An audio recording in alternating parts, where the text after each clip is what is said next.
This is our new Isolette, and with it comes a different ventilator that you're not used to. This is the Crossvent 2i, and I will be showing you how to set it up. You have your circuit, same as the other one before. Large bore hose to the patient. The long skinny hose will go to the gauge or monitoring for the pressures. The elbow that comes here will be popped off so that you don't have all that squeakiness. Connect to the expiratory valve.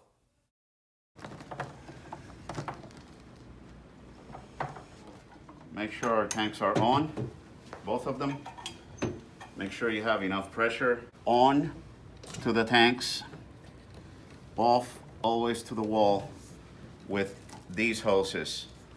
On to the tanks, off to the wall. Flow meter for manual ventilation, FiO2. The ventilator will need to be turned on. Takes a second. You have 3 manual knobs over here that you'll need to set your flow. You can read it over here. Turn your flow on. We usually use about 5 or 6 should be sufficient.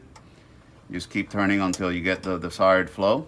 And now you can set the rest of your settings. Your eye time, your rate,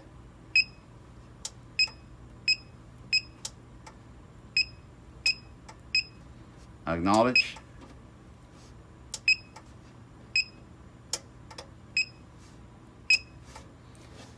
and now you'll need to set your pressures. This bar will show you the pressures as it increases. Just keep turning slowly until you reach your desired level, which could be read up here as well.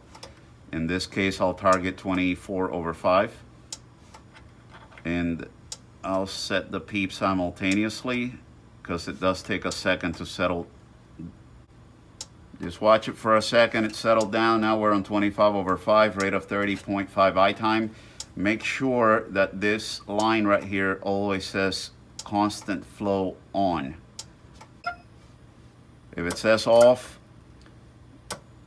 you want to go back to it, on. This ventilator is also able to do CPAP. CPAP you achieve by pressing the CPAP manual. Set your CPAP level over here and you're good to go. I'm going to go over the powering off and back on and the alarms that you might encounter. We'll turn the ventilator off and the little light will start blinking. You'll want to silence it. There, that's just acknowledging that the ventilator was turned off. However, it is important to make sure when you do turn off the ventilator during surgery that you go ahead and both plug into the power and turn your tanks off.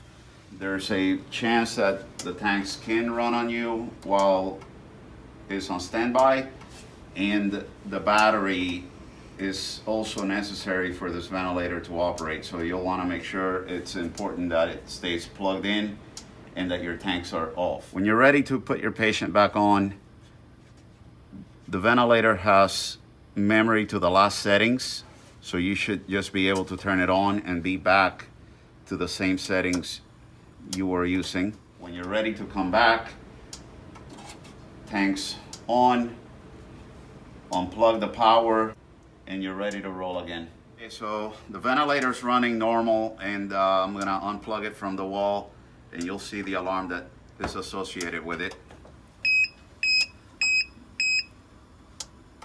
I just pressed it and it went away. That alarm just acknowledges that you are indeed off of the wall, but the ventilator is still operating normally.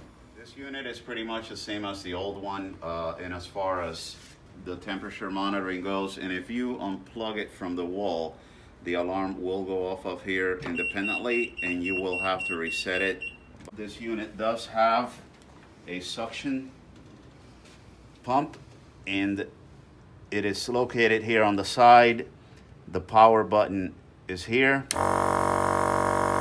and you have your control knob here. The trap is here you'll connect your suction line here and be able to suction your patient. You have a filter, and then turn it back off when you're not using it because it's rather loud.